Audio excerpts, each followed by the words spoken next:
الحمد لله نحمده ونستعينه ونستغفره ونعوذ بالله من شرور أنفسنا ومن سيئات أعمالنا من يهده الله فلا مضل له ومن يضلل فلا هادي له وأشهد أن لا إله إلا الله وحده لا شريك له وأشهد أن محمدا عبده ورسوله أما بعد فإن خير الحديث كتاب الله وخير الهدي هدي محمد صلى الله عليه وسلم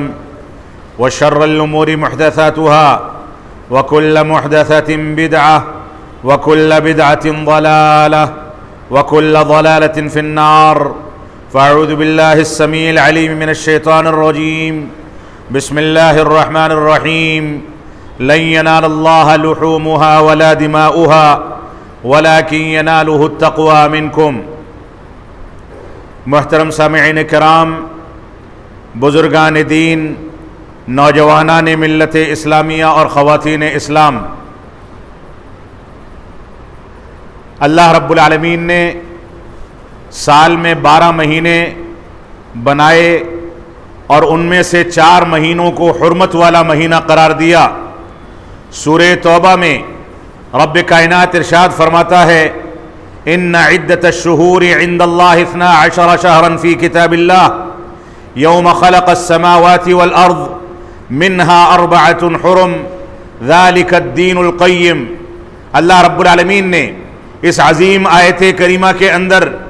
واضح کر دیا کہ جب سے رب کائنات نے اس روئے زمین کو پیدا فرمایا ہے، اسی وقت سے رب کائنات نے اس دنیا کے اندر 12 مہینے لوگوں کے لیے بنائے، پورے سال میں 12 مہینے بنائے اور ان میں سے 4 مہینوں کو حرمت والا مہینہ قرار دیا۔ رب کائنات نے حکم دیا فَلَا تَظْلِمُوا فِيهِنَّ أَنفُسَكُمْ، ان 4 مہینوں میں بالخصوص تم اپنے اوپر ظلم نہ کیا کرو۔ ظلم کرنا پورے سال میں ممنوع ہے، حرام ہے، ناجائز ہے، لیکن ان 4 مہینوں کی حرمت کا خصوصیت کے ساتھ پاس و لحاظ رکھنے کا حکم دیا گیا۔ اور یہی وجہ ہے کہ کفار و مشرکین مکہ جب ان کو جنگ و جدال کی ضرورت پڑتی تھی اور لوگوں کے درمیان قتل و خوریزی کی ضرورت پڑتی تھی، کسی کے اوپر ہتھیار اٹھانے اور تلوار اٹھانے کی ضرورت پڑتی تھی، تو وہ بھی ان 4 مہینوں کی حرمت کا خیال کیا کرتے تھے۔ ان 4 مہینوں میں وہ کسی کے ساتھ قتال نہیں کرتے، کسی کے ساتھ جنگ و جدال نہیں کرتے، بلکہ خاموشی کے ساتھ بیٹھے رہتے تھے۔ لیکن جب ان کو یہ چیز بھاری پڑنے لگی تو ان لوگوں نے ان مہینوں کو تبدیل کر دیا۔ اللہ رب العالمین نے اسی کے بارے میں سورہ توبہ میں ارشاد فرمایا انما النسیء زیادۃ فی الکفر، یہ نسی یعنی مہینوں کو آگے پیچھے کر لینا، حرمت والے مہینوں کو دوسرے مہینوں کا نام دے کر کے اپنے لیے جنگ و جدال کا جواز فراہم کر لینا، یہ کفر میں زیادتی ہے، یہ گناہ میں زیادتی ہے، یہ ظلم و جور کی زیادتی ہے۔ رب کائنات نے اس کی وعید بیان فرمائی، ان کو پھٹکار لگائی، لیکن بدقسمتی ایسی ہے کہ وہ کفار و مشرکین تھے، وہ اسلام دشمن تھے، اس کے باوجود ان حرمت والے مہینوں کا احترام ان کے دلوں میں موجود تھا، اور اگر جرم کرنا چاہتے تھے تو حرمت والے مہینوں میں اگر جرم کرنے کا ارادہ کرتے تھے تو اتنی سکت اور ہمت نہیں تھی کہ ڈائریکٹلی ان کے اندر یہ اعمال انجام دیں، تو اس کے نام تبدیل کر لیا کرتے تھے۔ لیکن موجودہ دور جو جہالت پر مبنی دور ہے، موجودہ دور جو اسلام کی دعوے داری کا دور تو ہے، لیکن اسلام کی بنیادوں سے دوری، توحید کو نہ سمجھنے، اتباع رسول سے بیزاری اور عظمت صحابہ سے براعت کا دور ہے، جس دور میں مسلمان اسلام پر ہونے کا دعویٰ تو کرتا ہے، اپنا نام عبداللہ عبد الرحمن تو رکھتا ہے، یہ دعویٰ تو کرتا ہے کہ ہم قرآن مجید کو مانتے ہیں، سنت رسول کو مانتے ہیں، سیرت رسول کا احترام کرتے ہیں، لیکن حقیقت یہ ہے کہ اندر سے یہ پورا کا پورا ڈھانچہ کھوکھلا نظر آتا ہے۔ مسلمانوں کو اگر رمضان میں روزے نہ رکھنے ہوں، عید الفطر کا اہتمام نہ کرنا ہو، حج بیت اللہ اور قربانی کا اہتمام نہ کرنا ہو، تو ان کو اطلاع ہی نہیں ہوتی کہ کہ یہ کون سا مہینہ چل رہا ہے، چاند کی کون سی تاریخیں ہیں، کون سا مہینہ ہے، حرمت والا مہینہ ہے، یا اس مہینے کے کون سے احکامات ہیں، کون سے فضائل ہیں۔ یہ ہماری بدقسمتی، ہماری جہالت ہے کہ ہم نے دین سے اتنی زیادہ بیزاری اختیار کر لی کہ ہم دین کے مسائل سے واقف ہی نہیں، ان مہینوں سے واقف نہیں، ان تاریخوں سے واقف نہیں۔ رب کائنات نے واضح کر دیا کہ ہم نے سال میں 12 مہینے بنائے ہیں، ان میں سے 4 حرمت والے ہیں، ان میں اپنے اوپر ظلم و جور مت کیا کرو، اپنے آپ کو بچا کر کے چلو، خصوصیت کے ساتھ ظلم و جور سے اجتناب کرو۔ اللہ رب العالمین نے واضح کر دیا کہ ان کی بے حرمتی کرنے والے یہ در حقیقت رب کائنات کے دین میں ظلم و جور کرنے والے ہیں، رب کائنات کے نظام سے بغاوت اور سرکشی کرنے والے ہیں۔ لہذا ہماری یہ ذمہ داری ہے کہ ان حرمت والے مہینوں کا پاس و لحاظ رکھا جائے۔ یہ حرمت والے مہینے جو ایک مہینہ گزر کر کے آج اس کی 29 تاریخ ہو گئی، یا تو اس کا آخری دن ہے یا کل آخری دن ہوگا، اور مکہ مکرمہ میں آج ذی الحجہ کی ابتدا ہو چکی، ذی قعدہ کل مغرب کے وقت ختم ہو چکا، ہندوستان میں آج ختم ہوگا یا کل ختم ہوگا یہ ذی قعدہ کا مہینہ، اور اس کے بعد جو مہینہ ذی الحجہ کا شروع ہونے جا رہا ہے، جو توحید کے مظاہر کا مہینہ ہے، جو رب کائنات کی تکبیرات کو پکارنے کا مہینہ ہے، جو ایک جیسے لباس میں فقیر، غریب اور امیر اور سرمایہ داروں کو ایک صف میں کھڑا کرنے کا مہینہ ہے۔ مکہ مکرمہ میں پہنچ کر کے سب رب کائنات کے فقیر، رب کائنات کے آگے لاچار، بے یار و مددگار، ایک جیسے لباس میں، ایک جیسے عمل کو انجام دینے والے، ایک جیسی تکبیرات پکارنے والے، ایک جیسا عمل کرنے والے، ایک دوسرے کے ساتھ زندگی گزارنے والے، سب اس دربار میں پہنچ کر کے اس بات کو سمجھ جاتے ہیں کہ یہاں نہ کوئی پیر کام آنے والا ہے، نہ سجادہ نشین کام آنے والا ہے، نہ کوئی قبر ہے، نہ قبر کو پکا کرنے کا تصور ہے، نہ قبروں پر چادریں چڑھانے کا تصور ہے، نہ اس پر پھول چڑھانے کا تصور ہے، یہاں نہ قبر والوں سے مانگنے کا تصور ہے۔ وہاں پہنچ کر کے رب کائنات کی توحید، اس کی وحدانیت، اس کی قدرت اور اس کی پوری شریعت اور اس کی توحید ہمارے سامنے ہوتی ہے۔ یہ اس توحید کے اظہار کا مہینہ جو ذی الحجہ کا مہینہ ہے، جس میں ساری دنیا سے حجاج کرام آ کر کے مکہ مکرمہ میں جمع ہوتے ہیں۔ سارے کے سارے لوگ احرام کی حالت کے بعد جب بال کٹواتے ہیں تو بال کٹوانے کے بعد سے لے کر کے دوبارہ احرام کھولنے تک وہ بال کٹوانے سے مجبور ہوتے ہیں۔ کوئی کسی کی جانب توجہ دینے کی پوزیشن میں نہیں ہوتا۔ 9 ذی الحجہ کو سارے کے سارے حجاج عرفات کے میدان میں جمع ہو کر کے اس بات کو یاد کرتے ہیں کہ قیامت کے دن سارے کے سارے لوگوں کو مادرزاد ننگا ہو کر کے، بغیر لباس کے، بغیر کپڑوں کے، اسی میدان میں جمع ہو کر کے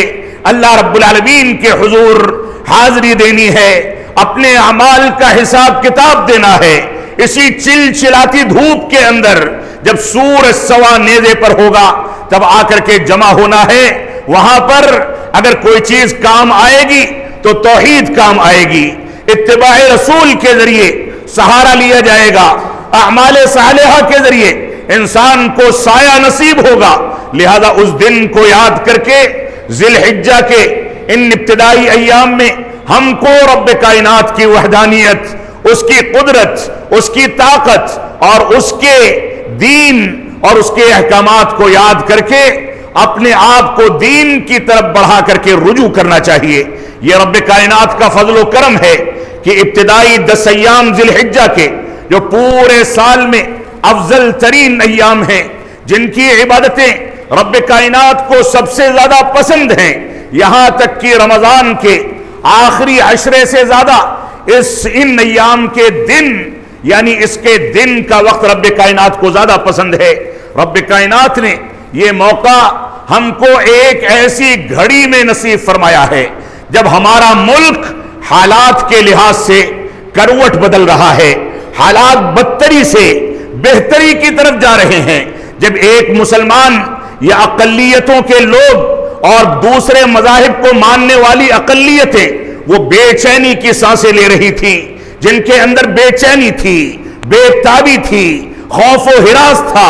ان لوگوں نے ان ایام میں رب کائنات کے حکم کے نتیجے میں حالات کی تبدیلی کے بعد سکون کی سانس لی ہے۔ لیکن یہ سکون کی سانس اگر ایسے ہی ہمارے اندر سکوت پیدا کر دے، سستی اور کاہلی پیدا کر دے، تو یہ ہماری بدقسمتی ہے۔ بالخصوص مسلمانوں کی ذمہ داری ہے کہ حالات کی ان کروٹوں کے بعد، حالات کی سازگاری کے بعد، حالات کی بہتری کی امیدوں کے بعد مسلمان ماضی کی خطاؤں کو یاد کر کے توبہ و استغفار کرے، مسلمان مستقبل کے لیے مضبوط لائے عمل تیار کرے، مسلمان حالیہ ایام میں دین کی حقیقی تصویر پر استحکام اختیار کر کے دین پر مضبوطی کے ساتھ قائم ہو جائے۔ یہ رب کائنات کی جانب سے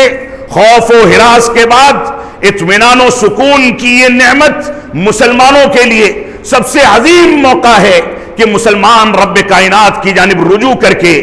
آگے کے لیے تعلیم میں مضبوطی اور استحکام پیدا کرے، آگے کے لیے دینی تربیت اور دینی مسائل میں مضبوطی اور استحکام پیدا کرے، مستقبل کے لیے ایسے علماء کو اپنا قائد تسلیم کرے جو علماء قرآن و سنت اور منہج سلف صالحین کی جانب سچائی کے ساتھ، تقوی اور پرہیزگاری کے ساتھ، اخلاص کے ساتھ ان کی رہنمائی کرتے ہیں۔ یہ کروٹ ہمارے لیے اس بات کا پیغام ہے کہ حالات بدل رہے ہیں، لیکن اب بھی ہوش کے ناخن لے لیے جائیں، اب بھی ہوش و حواس کی زندگی گزارنے کا عزم کر لیا جائے۔ یہ ہمارے لیے رب کائنات کی عظیم نعمت ہے۔ اللہ رب العالمین نے ہم کو یہ ایام عطا فرمائے۔ اللہ رب العالمین کا فرمان ہے والفجر ولیال عشر۔ اللہ رب العالمین نے فرمایا کہ یہ فجر اور یہ 10 راتیں اور سورۃ الفجر کے اندر رب کائنات نے جن چیزوں کی قسم کھائی، یہ در حقیقت صحابہ کرام کے بقول، تابعین عظام کے بقول، مفسرین کرام کے بقول، اس میں رب کائنات نے یوم النحر یعنی 10 ذی الحجہ کو صلاۃ فجر کی قسم کھائی ہے، اور ایسے ہی وطر کی قسم کھا کر کے رب کائنات نے یوم عرفہ کی قسم کھائی، ولیال عشر کہہ کر کے رب کائنات نے ان 10 ایام کی قسم کھائی، جس 10 ایام میں عید الاضحیٰ کا چاند دیکھنے کے بعد سے لے کر کے ذی الحجہ میں ایام تشریق یعنی 13 ذی الحجہ کو صلاۃ عصر تک راجح قول کے مطابق تکبیرات کو بلند کرنا، اللہ اکبر اللہ اکبر اللہ اکبر اللہ اکبر لا الہ الا اللہ واللہ اکبر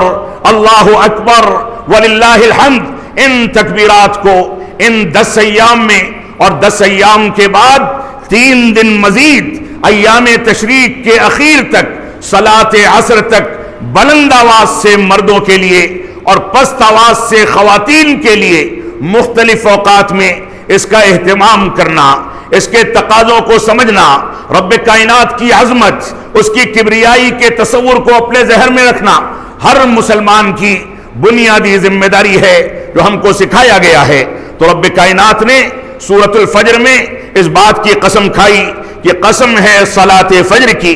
قسم ہے 10 راتوں کی یعنی ان ایام عشر کی، یہ ذی الحجہ کے ابتدائی 10 ایام کی، والشفع والوتر، اور قسم ہے طاق و جفت کی یعنی یوم النحر کی، یوم عرفہ کی، جیسا کہ ابن عباس اور دوسرے صحابہ کرام اور تابعین نے اس کی تفسیر میں اس بات کا تذکرہ کیا ہے۔ تو ان ایام سے بھرپور فائدہ اٹھانا یہ ہماری ذمہ داری ہے۔ انہی ایام میں رب کائنات نے رسول اکرم صلی اللہ علیہ وسلم پر یوم عرفہ کے عرفات کے میدان میں یوم عرفہ کے دن یعنی 9 ذی الحجہ کو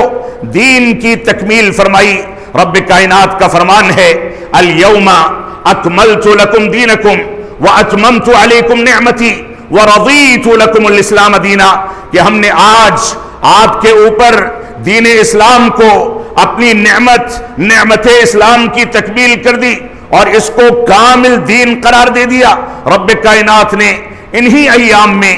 9 تاریخ کو یعنی عرفات کے میدان میں رسول اکرم صلی اللہ علیہ وسلم کے خطبہ حجۃ الوداع کے دوران اس آیت کریمہ کا نزول کر کے دین اسلام کی تکمیل فرما دی۔ اور یہی وجہ ہے کہ جب یہودیوں نے آ کر کے عمر بن خطاب رضی اللہ تعالیٰ عنہ کے آگے اور دوسرے صحابہ کرام کے سامنے یہ مذاق اڑانا چاہا کہ اگر ہمارے دین میں، ہمارے تورات میں یہ آیت کریمہ نازل ہوتی، اس انداز کی تکمیل پر مبنی کوئی آیت نازل ہوتی، تو اس کے نزول کے دن کو ہم عید کا دن منا لیتے۔ تو عمر بن خطاب رضی اللہ تعالیٰ عنہ نے برجستہ فرمایا تھا کہ ہاں ہم کو یاد ہے کہ اس آیت کریمہ کی کیفیت کیا تھی، اس کے نزول کی کیفیت کیا تھی، ہمارے پیارے حبیب سواری پر بیٹھ کر کے کس انداز سے خطبہ دے رہے تھے، صحابہ کرام کیسے سن رہے تھے، ہم کو یاد ہے کہ آپ کی اونٹنی کیسے جغالی کر رہی تھی، اس کی کمان کو کس نے تھام رکھا تھا، ہم کو یاد ہے کہ وہ پیغام کون سا تھا، ہم کو یاد ہے کہ ہمارے نبی نے ہم کو کیا وصیتیں کی تھیں، ہم کو یاد ہے کہ کون سا پیغام دیا گیا تھا، اور ہم کو یہ بھی یاد ہے کہ ہم لوگ بیٹھ کر کے ان کے خطبے کو ایسے سنتے تھے کہ گویا ہمارے سروں پر پرندے بیٹھے ہوں، ہلیں گے تو پرندے اڑ جائیں گے، یہ کیفیت تھی۔ تو مسلمانوں نے عید کا دن یوم النحر کو اگرچہ قرار دیا، لیکن یوم عرفہ کے پیغام کو،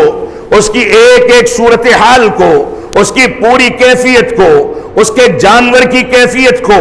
جغالی کی کیفیت کو، اللہ کے نبی صلی اللہ علیہ وسلم کے زبان مبارک سے نکلے ہوئے کلام اور فرمودات اور وصیتوں کو حرف بحرف یاد کر کے اپنے زندگی میں نافذ کیا ہے۔ اور ایک مومن کے لیے سب سے بڑی خوشی، سب سے بڑا پیغام، سب سے بڑا میسج یہ ہوتا ہے کہ وہ اپنے شریعت اسلامیہ کو سمجھ لے، اس کے مطابق چلے، اس کے مطابق زندگی کو ڈھال لے۔ تو یہ کیفیت تھی یوم عرفہ کی۔ یوم عرفہ انہی 10 ایام میں رکھے گئے جن میں رب کائنات نے الیوم اکملت لکم دینکم، کہ ہم نے آج آپ کے لیے آپ کے دین کو مکمل کر دیا، واتممت علیکم نعمتی، اپنی نعمت یعنی اسلامی شریعت کو آپ کے اوپر مکمل کر دیا، واتممت علیکم نعمتی ورضیت لکم الاسلام دینا، اور آپ کے لیے دین اسلام کو پسندیدہ دین قرار دیا۔ اس آیت کریمہ کے نزول کے ساتھ انہی ایام میں دین اسلام کی تکمیل کر دی گئی۔ لہذا ان ایام کی اہمیت کو، اس کی فضیلت کو سمجھنا ہم سب کی ذمہ داری ہے۔ انہی ایام میں یوم عرفہ میں جب حجاج جمع ہوتے ہیں تو وہاں پر جو سب سے عظیم کلمہ، سب سے عظیم دعا سکھائی گئی، اس میں یہ بتایا گیا کہ انبیاء کی سب سے عظیم دعا لا الہ الا اللہ وحدہ لا شریک لہ لہ الملک ولہ الحمد وہو علی کل شیء قدیر۔ یہ سارے انبیاء کا سب سے عظیم کلمہ، سب سے عظیم دعا تھی، اور عرفات کے میدان میں اس کو پڑھنا سب سے زیادہ افضل قرار دیا گیا۔ یہی وجہ ہے کہ اللہ کے نبی صلی اللہ علیہ وسلم نے یہ بھی فرمایا کہ عرفات کے دن مانگی گئی دعا یہ پورے سال کے تمام ایام کی دعاؤں پر سب سے زیادہ خیر کو لے کر کے آنے والی دعا ہے، اس دعا کو رد نہیں کیا جاتا۔ ہم اپیل کریں گے، گزارش کریں گے کہ جو حجاج جا چکے ہیں وہ بھی، جو جانے والے ہیں وہ بھی اپنے ملک کی سلامتی کے لیے، اپنے گھرانوں کی دینداری کے لیے، اپنے بچوں کی تعلیم کے لیے، اپنے بچوں کی اسلامی تربیت کے لیے، حلال و حرام کی تمیز کے شعور کے لیے، توحید کے فہم کو سمجھنے کے لیے، اتباع رسول اور عظمت صحابہ کی قدروں کو سمجھنے اور اپنی زندگی میں نافذ کرنے کے لیے گڑ گڑا کر، رو رو کر کے رب کائنات سے دعائیں کریں تاکہ ہمارا مستقبل سنور سکے، کامیاب ہو سکے، ہم روشن طریقے سے اپنے ملک کی ترقی کے لیے بھی کام کر سکے، اور ساری دنیا کی آنکھوں میں آنکھیں ملا کر کے، سینہ چوڑا کر کے زندگی گزارنے کا ہنر بھی ہم کو آ سکے۔ اور یہ دعا ہمیں یہاں پر بھی کرنی چاہیے۔ عرفات کے دن یعنی 9 ذی الحجہ ہمارے ملک کے لحاظ سے جو تاریخ پڑے، اس تاریخ میں روزے کا اہتمام کرنا اور روزے کی حالت میں دعاؤں کا اہتمام کرنا یہ غیر حاجیوں کے لیے مسنون قرار دیا گیا ہے۔ ایسے ہی ان ایام کے بارے میں رسول اکرم صلی اللہ علیہ وسلم نے واضح کر دیا کہ ما من ایام العمل الصالح فیہا احب الی اللہ من هذه الایام، کہ اللہ رب العالمین کی نظر میں، اللہ رب العالمین کے نزدیک سب سے زیادہ اعمال صالحہ جن ایام میں محبوب اور پسندیدہ ہیں وہ یہی 10 ایام ہیں۔ ان 10 ایام سے زیادہ رب کائنات کو اعمال صالحہ اس سے زیادہ دوسرے ایام میں پسند نہیں، یعنی ایام العشر، یعنی ذی الحجہ کے ابتدائی 10 ایام۔ قالوا یا رسول اللہ، صحابہ کرام نے فوراً اس خیر کو تلاش کرنے، اس خیر سے بھرپور فائدہ اٹھانے کے لیے فوراً سوال کیا، یا رسول اللہ، اے اللہ کے نبی صلی اللہ علیہ وسلم، ولل جہاد فی سبیل اللہ، کیا اللہ کے راستے میں جہاد کرنا بھی رب کائنات کو ان ایام کے اعمال صالحات سے زیادہ پسند نہیں؟ تو آپ نے فرمایا ولل جہاد فی سبیل اللہ، جہاد فی سبیل اللہ بھی ان ایام کے اعمال صالحہ سے زیادہ پسندیدہ نہیں، الا یہ کہ کوئی شخص نکلے جہاد میں اور اپنی جان بھی قربان کر دے، اپنا مال بھی قربان کر دے، یعنی شہید ہو جائے، اس کا مال لٹ جائے، مال اللہ کے راستے میں خرچ کر دیا جائے، لٹا دیا جائے، تو ایسی صورت میں اس جہاد میں اس کی شہادت یہ رب کائنات کو ان اعمال سے زیادہ پسند ہے۔ لیکن عمومی طور سے جہاد بھی ان اعمال پر، یہ اعمال جہاد پر بھاری ہیں، لہذا ہم کو ان کا اہتمام کرنا چاہیے۔ یہ صحیح بخاری کی روایت ہے۔ اللہ کے نبی صلی اللہ علیہ وسلم نے ان ایام کے بارے میں ایک دوسری روایت میں ارشاد فرمایا، ما من ایام اعظم عند اللہ ولا احب الیہ العمل فیہن من ایام العشر فاکثروا فیہن التسبیح والتکبیر والتہلیل۔ طبرانی کی روایت ہے، اللہ کے نبی صلی اللہ علیہ وسلم ارشاد فرماتے ہیں کہ سب سے زیادہ جن ایام میں رب کائنات کو اعمال صالحہ پسند ہیں اور سب سے زیادہ وہ ان چیزوں کو محبوب رکھتا ہے، وہ یہی ذی الحجہ کے ابتدائی 10 ایام ہیں۔ لہذا فرمایا فَأَكْثِرُوا فِيهِنَّ، لہذا ان ایام میں تسبیح و تکبیر اور تہلیل کا اہتمام زیادہ کیا کرو۔ لا الہ الا اللہ، سبحان اللہ، اللہ اکبر، ان چیزوں کا ورد زیادہ سے زیادہ کیا کرو تاکہ تم کو رب کائنات کی رضامندی مل سکے۔ اللہ رب العالمین ہم کو ان ایام سے بھرپور فائدہ اٹھانے کی توفیق عطا فرمائے۔ ان ایام کے بارے میں چند احکامات جن کو اختصار کے ساتھ ذکر کر دیا جائے۔ رسول اکرم صلی اللہ علیہ وسلم نے مسلمانوں کو یہ ادب سکھایا کہ عید الفطر، عید الاضحیٰ اور دوسرے اسلامی مہینوں کا چاند دیکھنے کا اہتمام کیا جائے۔ 29 تاریخ کو دکھ جائے تو بہتر ہے۔ ہر علاقے والے، ہر مطلع والے، ہر ملک والے جب اختلاف مطالع ہو جائیں تو اپنے لحاظ سے چاند دیکھنے کا اہتمام کریں، اور چاند دیکھتے وقت ایک دعا کا اہتمام کیا جائے۔ وہ دعا ہم کو توحید، رب کائنات کی وحدانیت کا پیغام دیتی ہے۔ اللہ کے نبی صلی اللہ علیہ وسلم جب چاند دیکھتے تھے تو اس کو دیکھ کر کے دعا پڑھا کرتے تھے، اللہم اہلہ علینا بالامن والاسلام، بالامن والایمان والسلامت والاسلام، ربی وربک اللہ۔ رب کائنات کو مخاطب کر کے فرمایا جاتا تھا کہ رب کائنات اس چاند کے ظہور کو ہمارے لیے امن و سلامتی، ایمان اور ایمان کے تقاضوں کی تکمیل کی رویت بنا دے، اور چاند کو دیکھ کر کے یہ اعادہ کیا جائے، اس بات کا اعلان کیا جائے کہ ربی وربک اللہ۔ دنیا کے اندر چاند کو پوجنے والے، سورج کی پرستش کرنے والے، بت پرستی کرنے والے، درختوں اور قبر کے اوپر جا کر کے مزارات پر منتیں مانگنے والے، یہ سارے کے سارے لوگ سن لیں کہ اسلام کا ایک ہی پیغام ہے کہ کوئی کتنی بڑی سے بڑی طاقت ہو جائے، اس کو پوجا نہیں جا سکتا، اس کی عبادت نہیں کی جا سکتی۔ یہی وجہ ہے کہ کہا گیا ربی و ربک اللہ، میرا رب بھی، مجھ کو پیدا کرنے والا بھی، مجھ کو روزی روٹی دینے والا، مجھ کو زندگی موت دینے والا، اور تجھ کو بھی زندگی اور موت دینے والا، کہ تو ہر 14 دن میں بڑا ہوتا ہے پھر گھٹ کر کے چھوٹا ہو جاتا ہے، کبھی تیرے اوپر گرہن لگتا ہے، تیری روشنی چھین لی جاتی ہے، رات میں تجھے روشنی دینی ہے لیکن گپ اندھیرا ہو جاتا ہے، سورج جیسی چمک رب کائنات اسی گرہن کے ذریعے، جب سورج کو گرہن لگتا ہے تو دن کے اجالے میں اندھیرا چھا جاتا ہے۔ تو یہ اعادہ کیا جاتا ہے کہ میرا رب بھی اللہ رب العالمین ہے اور تیرا رب بھی اللہ رب العالمین ہے۔ یہ چاند کو دیکھنے کی دعا ہے، آج مغرب کے وقت اس کا اہتمام کیا جائے، چاند نظر نہ آئے تو کل اس کا اہتمام کیا جائے، اس سنت کو زندہ کرنا ہماری ذمہ داری ہے۔ رب کائنات ہم کو ان باتوں کی توفیق عطا فرمائے، اور بالخصوص ذی الحجہ کا چاند دیکھنے کے بعد سے لے کر کے رسول اکرم صلی اللہ علیہ وسلم نے فرمایا من رأى ہلال ذی الحجہ، جس نے ذی الحجہ کا چاند دیکھا، وَأَرَادَ أَن يُضَحِّي، اور اس کا ارادہ ہے کہ وہ قربانی پیش کرے گا 10 تاریخ کو، 11 تاریخ کو، 12 تاریخ کو یا 13 تاریخ کو صلاۃ عصر تک 4 دنوں میں اس کا قربانی کرنے کا ارادہ ہے، تو قربانی کے جانور کی گردن پر چھری پھیرنے تک اس کو نہ اپنے ناخن کاٹنے ہیں،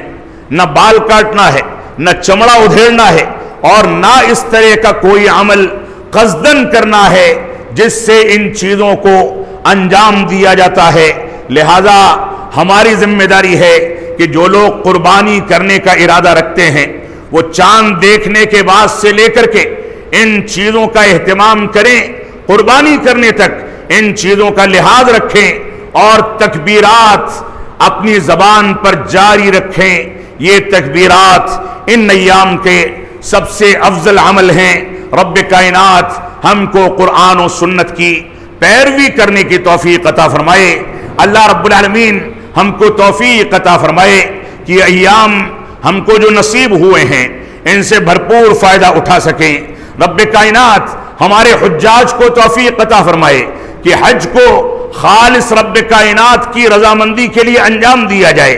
سنت رسول اور شریعت اسلامیہ کے مطابق انجام دیا جائے۔ رب کائنات ہم کو توفیق عطا فرمائے کہ ہم کو